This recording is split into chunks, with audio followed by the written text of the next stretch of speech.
Vous regardez l'épisode 3 de La Grande Aventure et la Belgique est toujours unie. Du moins je crois. Je suis donc allé faire un coucou à la fameuse manif, puis je rentre chez moi, j'allume l'ordi et là... J'avoue, j'ai été vachement perplexe parce que j'ai peut-être quitté un peu tôt, mais c'est à des kilomètres de ce que j'ai pu voir sur place. Si je retrace le fil de ma journée, ça commence à la gare des Guillemins à Liège. Il y a du monde, c'est vachement impressionnant et parfois ça fait un peu penser à... Mais bon, les manifestants sont là, les trains sont à l'heure...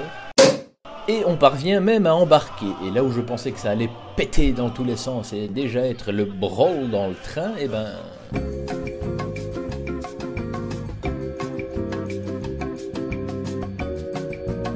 Alors oui, il y avait bien le Che Guevara du pauvre, mais dans l'ensemble ça ressemblait plus au bon père de famille venu avec sa boîte à tartines et qui s'en va exprimer ses opinions. Pourquoi est-ce que vous allez manifester? Selon les versions, puisque les trois syndicats ont une version différente, nous, c'est pour être reçu par le gouvernement. Et les autres? Il y en a que c'est pour le pouvoir d'achat, le deuxième pour les décisions pour les pensions. Ça fait pas un peu, on sait pas très bien, mais on y va? Bon, si, parce que même les consignes internes dans les organisations ne sont pas précises. On vous dit venez pour faire du nombre. Par contre, gueuler, on sait gueuler. Pas spécialement, vous avez vu, est-ce que j'ai un signe distinctif? Bon, il y avait bien une binouse par-ci et un petit coup de pif par-là, mais après 2 heures complètement rock'n'roll, on est arrivé à Bruxelles-Nord, en retard ce coup-ci.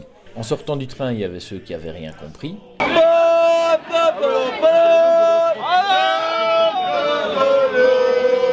Plus loin, on a aussi rencontré des touristes, de panthères et un petit rigolo, des marchands de gaufres, on est sauvés. Puis après, il y avait ceux qui jouaient à Planktashop. Planktashop, Planktashop, Planktashop, Planktashop, voilà. Mais bon, globalement, et même si parfois ça sonnait un peu comme une leçon bien apprise, les gens avaient l'air de savoir pourquoi ils étaient là. Ah, écoutez, on manifeste contre le principe du MR.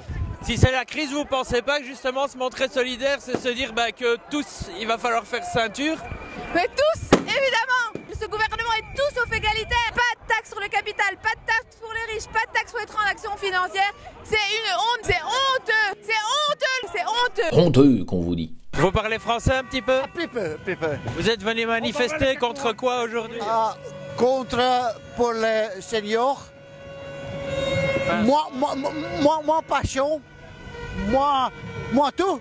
Bon, on n'a pas toujours tout compris. Je travaille pour Article 27. C'est une ASBL qui s'occupe de favoriser l'accès à la culture pour les personnes défavorisées. On s'inquiète fortement parce que c'est notre secteur qui va être le premier pris à partie au niveau des réductions budgétaires.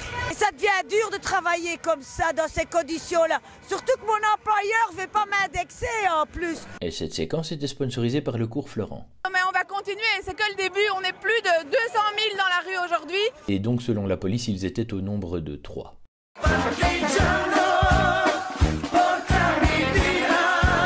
En fait, il suffisait de mettre la pièce et ces gens pouvaient causer pendant des heures et sans rencontrer de politiciens populistes ou de syndicalistes assistés et manipulés, on se rendait compte que la plupart étaient avant tout là pour exprimer son angoisse avec dignité. Oui, peut-être pas toujours, mais ils semblaient tous animés d'une crainte pour leur futur et celui de leurs enfants. C'est pas forcément une peur irrationnelle, alors c'est clair que dans la bande il y a des tarés qui perdent les pédales, mais quand je vois sur les réseaux sociaux des propos haineux envers les 125 000 personnes présentes ce jour-là, je me dis que le raisonnement n'est pas franchement plus malin. Surtout que la manif était à 99% composée de dangereux mangeurs de gaufres. Sans être de gauche ou de droite, sans être un patron ni un syndicaliste, je me dis que tout le monde devra manger un gros morceau de la tartine de merde et qu'il ne sert à rien de se renvoyer la balle. Il doit bien exister une médiane entre la politique d'assister et le tout au capital, et puis que les deux camps se disent bien une chose, ils ne peuvent pas exister l'un sans l'autre, et ça, les rageux ne pourront rien y changer. Sinon la frite était top.